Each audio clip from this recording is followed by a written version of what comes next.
오늘 이 저녁 시간 함께 읽을 하나님의 말씀 시편 122편 3절에서 5절까지의 말씀입니다. 시편 122편 3절에서 5절까지의 말씀 3절밖에 되지 않아서 오늘 말씀 다 같이 읽도록 하겠습니다. 시편 122편 3절 말씀부터 다 같이 읽도록 하겠습니다. 예루살렘아, 너는 잘 짜여진 성읍과 같이 건설되었도다. 지파들 곧 여호와의 지파들이 여호와의 이름에 감사하려고 이스라엘의 전례대로 그리로 올라가는도다. 거기에 심판의 보좌를 두셨으니 곧 다윗의 집의 보좌로다. 아멘.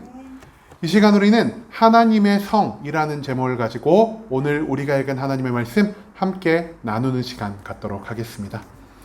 오늘 우리가 함께 읽은 시편 122편은요, 오랜만에 다윗의 시가 등장합니다. 다윗은요, 여러 가지 시의 양식 중 두 가지 시의 양식을 통해 오늘 하나님께 기도를 드리고 있는데, 두 가지 시의 양식 중 첫 번째는 바로 시온 시의 양식입니다.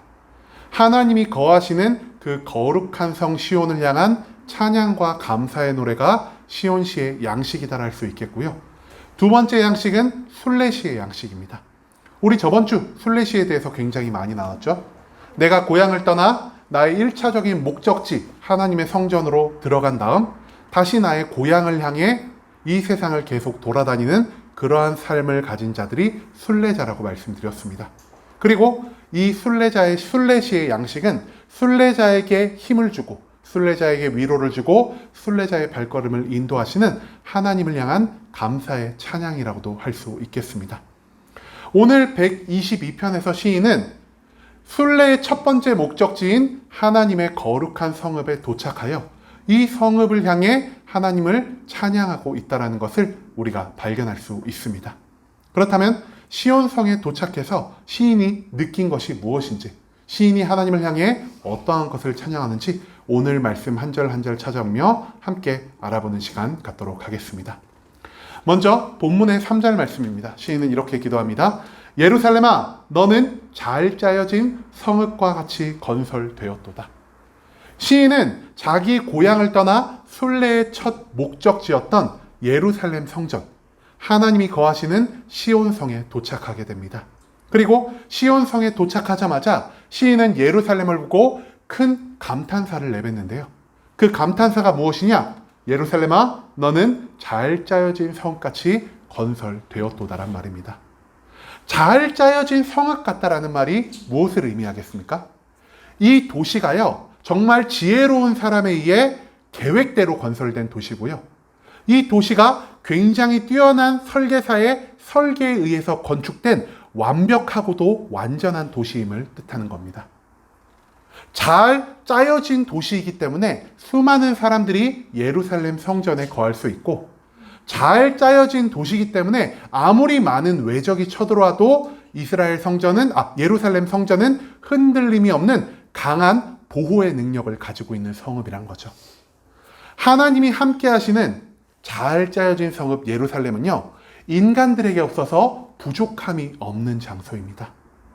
모든 것이 충만한 장소이고, 무엇보다 나의 안전이 보장된 장소가 바로 이 예루살렘 성전이기 때문에 시인은 이 예루살렘 성전에 와서 가장 먼저 하나님에 의해 잘 짜여진 도시가 된 이 예루살렘에 대한 감탄을 내뱉을 수밖에 없다라는 것입니다.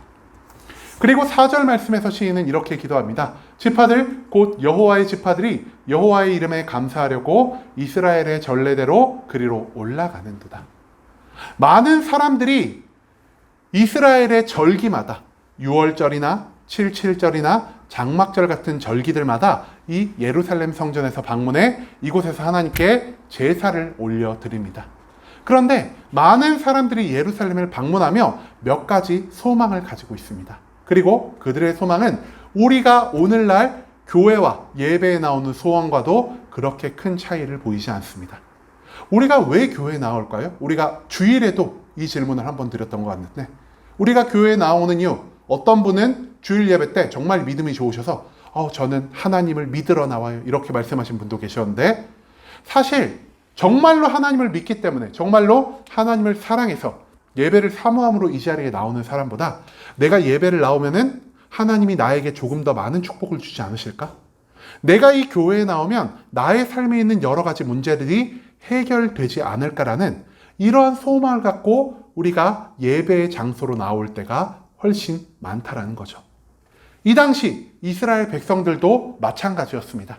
하나님 앞에 나오면서 그들이 마음에 담고 나온 것은 하나님을 향한 사랑, 제사를 사모하는 마음이 아니라 무엇보다 나의 만족과 유익을 추구하기 위한 소망을 그들이 마음 가운데 담고 절기마다 예루살렘 성전, 하나님의 거룩한 성인 시온을 방문했다라는 것을 우리가 발견할 수 있게 되길 소망합니다.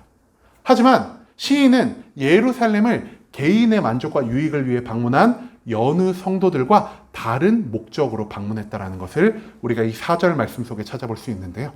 시인이 예루살렘 성전을 방문한 가장 1차적인 목적이 무엇이었냐? 바로 여호와의 이름에 감사하기 위해 내가 예루살렘 성전에 오게 되었다라고 말합니다. 시인은요, 순례자의 생활을 하면서 나의 삶에 필요한 것들이 정말 많았을 겁니다. 매일매일 돌아다니며 내가 잘 것도 필요하고 내가 먹을 것도 필요하고 나의 옷이 해지면은 옷이 필요할 것이고 내가 육신의 상처를 입으면 이 육신의 치유함도 필요할 것입니다. 하지만 시인은 1차적인 목적지에서 이 모든 소망을 가지고 하나님 앞에 나아간 게 아니라 오히려 순례자의 길 가운데 나를 지켜주시고 나를 인도하시고 내가 이 세상 가운데서 정착하지 않을 수 있도록 나의 마음의 소망이 되어주신 하나님께 감사하는 마음을 가지고 시온성에 왔다라는 것을 우리가 이 4절 말씀을 통해 발견할 수 있다는 것이죠. 시온을 방문한 시인의 목적은 한 가지입니다. 바로 나의 삶의 모든 것들을 충분히 공급하신, 나의 순례자의 삶에도 불구하고 나 자신을 만족해하고 기쁘게 하신 하나님께 감사와 영광을 올리기 위해 시인은 하나님이 거한 시온성에 방문하게 되었다는 것을 우리가 이 4절 말씀 속에서 발견할 수 있게 되길 소망합니다. 마지막 5절 말씀입니다. 시인은 마지막 이 5절 말씀에서 과연 시온이 어떠한 장소인지에 대해 우리에게 한 번 더 알려주고 있는데요. 거기에 심판의 보좌를 두셨으니 곧 다윗의 집의 보좌로다라고 시인은 말하고 있습니다. 시온에 무엇이 있다고 말하고 있죠? 심판의 보좌가 있다고 말하고 있습니다.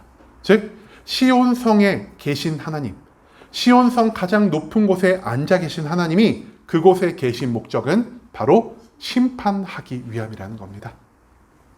그런데 하나님의 심판이 무엇을 기준으로 이루어지고 있다고 제가 굉장히 많이 말씀을 드렸죠?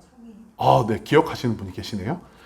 하나님의 심판은요, 정의를 기준으로 이루어지는 것입니다. 정의에 대해서도 제가 굉장히 많이 설명드렸죠. 하나님을 믿고 하나님의 뜻대로 살아가는 자들에게는 구원과 축복을, 하나님의 뜻대로 살아가지 않고 죄를 지으며 살아가는 자들에게는 심판과 징계를 내리시는 분이 바로 정의의 하나님이라고 말씀드렸습니다. 시인은 시온에 계신 하나님의 정의를 보며 나아왔습니다. 하나님, 나는 하나님 나라라는 그 하나의 목적을 두고 이 세상의 소망을 갖고 살아가거나 이 세상에 정착하고 살아가는 것을 완전히 포기한 자입니다.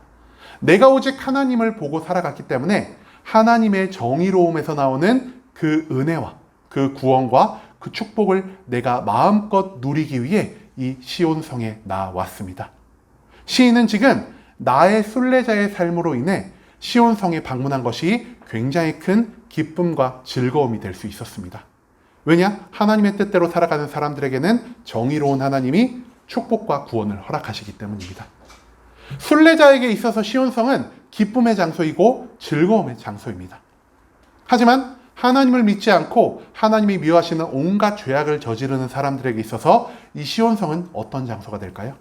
하나님의 정의에 따라 심판과 징계를 경험하는 장소가 될 것입니다. 죄악 가운데 사는 사람들에게 있어서 시온성은 두려움의 장소가 될 것이고요. 피하고 싶은 장소가 될 것입니다. 하지만 반대로 하나님의 뜻에 온전히 합당한 자들에게 있어서 시온성은 이 세상에서 그 어떠한 장소와도 바꿀 수 없는 기쁨과 안정을 줄 수 있는 장소가 되었다는 것. 그것을 지금 시인은 이 5절 말씀을 통해 우리에게 알려주고 있다는 것이죠. 오늘 말씀을 통해서 우리는 시인이 1차적인 목적지로 두고 살아갔던 하나님의 임재함이 있는 그 시온성이 어떤 곳인지를 발견할 수 있었습니다. 시온성을 오늘 성경 말씀에서 총 3가지로 구분하고 있는데요. 첫째, 시온성은 하나님이 있는 곳이기 때문에 인간의 모든 필요한 것과 안전이 보장된 장소이다. 두 번째, 시온성은 하나님에게 감사를 올리러 모인 사람들이 영원한 찬양을 올려드리는 찬양의 장소이다. 세 번째, 시온성은 하나님의 정의가 온전히 세워져 하나님의 뜻대로 살아가는 모든 자에게 구원과 축복이 허락되는 장소이다. 시인은 이 오늘 우리가 읽은 본문의 말씀 가운데서 시온성이 어떤 곳인지를 우리에게 지금 알려주고 있다는 거죠.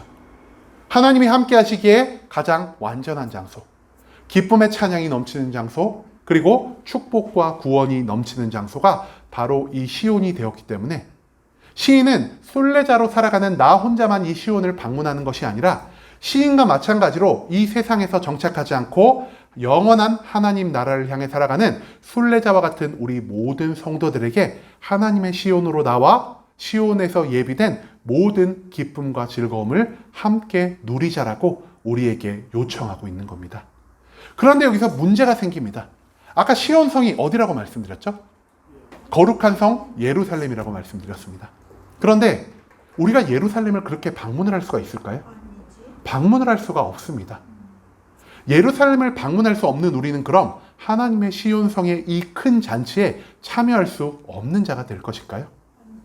여러분, 아까 제가 제일 처음에도 말씀드렸지만 시온성의 제일 핵심적인 부분이 무엇이냐? 하나님이 계시는 시온성입니다. 특정한 장소에 하나님이 계시는 것이 아니라 하나님이 있는 모든 장소가 방금 말씀드린 모든 것이 충만하고 기쁨의 찬송이 넘치며 내가 축복과 구원을 얻어갈 수 있는 곳 시온이 된다는 것을 우리가 오늘 말씀 속에서 발견할 수 있게 되길 소망합니다. 그리고 하나님이 계신 장소 어디일까요? 바로 예배의 자리도 하고요, 우리의 삶의 자리이기도 합니다. 예배의 자리에서 우리가 충만함을 느껴야 하고 찬양이 넘쳐 흘러야 하고, 그리고 이 예배의 자리에서부터 하나님의 정의가 세워져야 하는 것처럼 우리 각자의 삶의 자리, 하나님과 언제나 동행하고 하나님과 함께하는 개인적인 시온성에서도 우리가 항상 충만함의 감사가 넘쳐 흘러야 하고요, 기쁨의 찬양이 넘쳐 흘러야 하고, 마지막으로 나의 개인적인 삶 가운데 하나님의 정의가 온전히 세워져야 한다는 것을 우리가 오늘 이 말씀 속에서 반드시 기억할 수 있게 되기를 소망합니다. 하나님의 시온성은 단순히 건물에 국한되어 있는 것이 아닙니다. 완전함이 넘치고 기쁨이 넘치며 이 세상 모든 정의가 세워지는 시온성은 하나님이 함께 하시는 곳, 즉 나의 삶 그 자체가 될 수 있다는 사실을 기억하시며, 이제는 우리가 나의 삶을 하나님의 시온성으로 변화시키기 위해 내가 가진 모든 것에 만족해하고 기뻐하는 마음을 갖고 나의 삶에서 불평과 불만보다 하나님께 언제나 찬양하는 삶의 자세를 가지며, 무엇보다 내가 하나님의 온전한 뜻대로 살아가며 이 땅에 하나님의 정의를 세워갈 수 있는 참된 순례자의 삶을 살아갈 수 있기를 소망합니다.